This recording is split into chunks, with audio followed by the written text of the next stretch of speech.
요즘 인터넷에서 각종 뉴스를 클릭해보면 믿지 못할 이야기들이 쏟아집니다.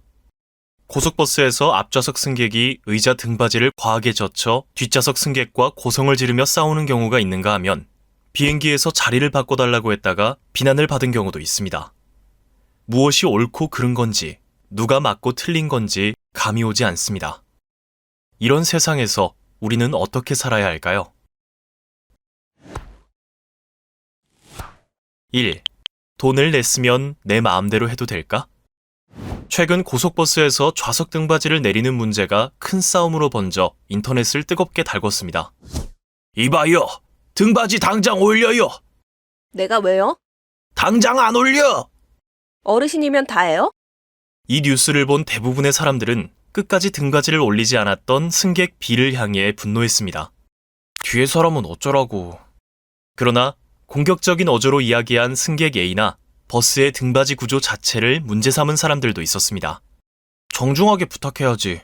나 같아도 들어주기 싫다.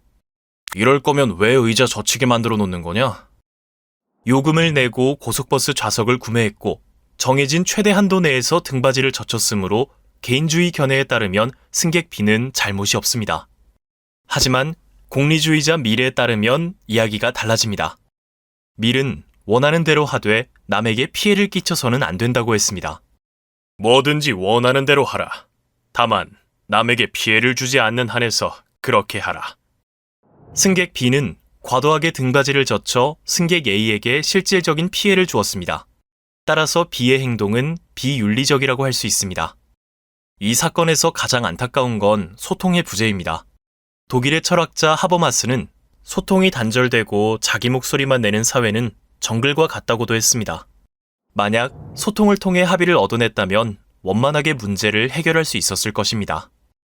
제가 허리가 아파서 등받이를 젖혀도 괜찮을까요? 네, 그렇게 하세요. 인간적이고 윤리적인 사회를 만들려면 자기 입장만 챙기는 개인주의자가 아닌 소통으로 갈등을 해결하는 다정한 개인주의자가 되어야 합니다. 2. 선의에 반드시 담례를 해야 할까? 한 여성이 남편과 싸운 이유를 커뮤니티에 올렸다가 댓글로 문매를 맞은 적이 있습니다. 아이가 아이스크림 가게에 휴대폰을 놓고 온 적이 있습니다. 가게에 있던 학생들이 맡아준다고 하여 찾으러 갔습니다. 가는 데는 차로 40분 정도 걸렸습니다. 학생에게 고맙다는 인사를 하고 휴대폰을 받아갔어요. 남편이 듣더니 음료수라도 사줬어야지 하더라고요. 제가 잘못한 건가요? 사람들은 생각 없다, 인성이 쓰레기다 라며 글쓴이를 비난했습니다. 선의에 담례하지 않는 건 비윤리적인 태도일까요? 개인의 자유를 중시한 자유지상주의 학자들은 누군가에게 해를 입혔다면 보상을 해야 하지만 그렇지 않다면 보답할 의무는 없다고 말합니다.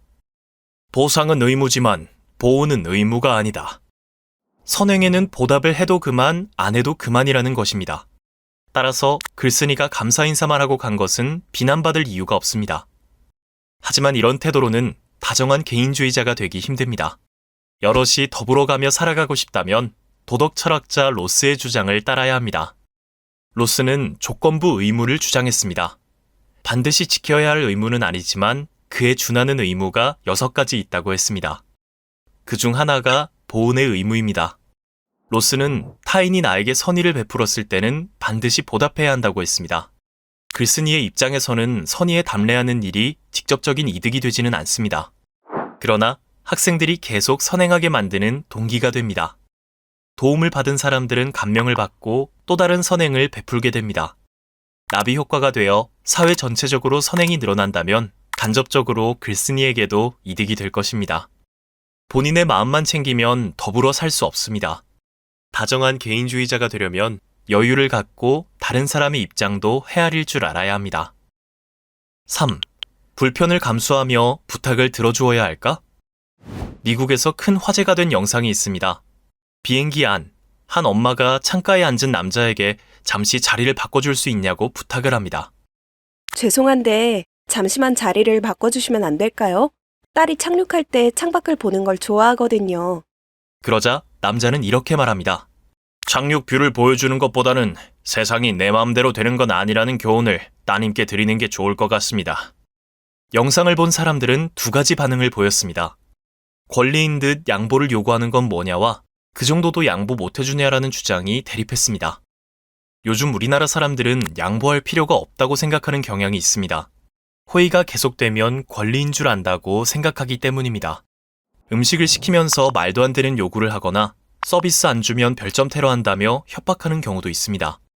SNS에는 도와주었더니 가해자 취급당하고 치료비 내놓으라는 협박당했다는 이야기도 심심치 않게 올라옵니다.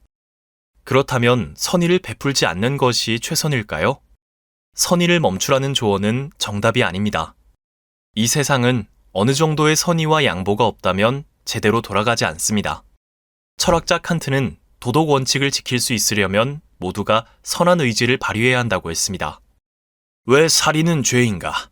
내가 누군가를 살해해도 된다고 하자. 그렇다면 누군가가 나를 살해해도 될 것이다. 그러면 세상은 단 한시도 마음을 놓을 수 없는 지옥이 되고 만다.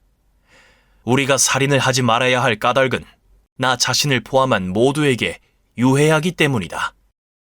내가 손해보면서 양보할 필요가 있냐 하는 개인주의자가 많아진다면 세상은 누구도 편하게 살 수 없는 지옥이 됩니다. 조금의 불편을 감수하더라도 타인에게 선의를 베푸는 다정한 개인주의자가 많아진다면 선의의 혜택이 돌고 돌아 모두에게 무해한 세상이 될 것입니다. 무엇이 옳고 그른지 혼란스러운 세상에서 철학을 바탕으로 기준을 세우며 다정한 개인주의자로 살아가길 바랍니다. 더불어 사는 삶을 위한 최소한의 도덕. 이토록 다정한 개인주의자. 이 콘텐츠가 도움이 되었다면 구독과 좋아요를 눌러주세요.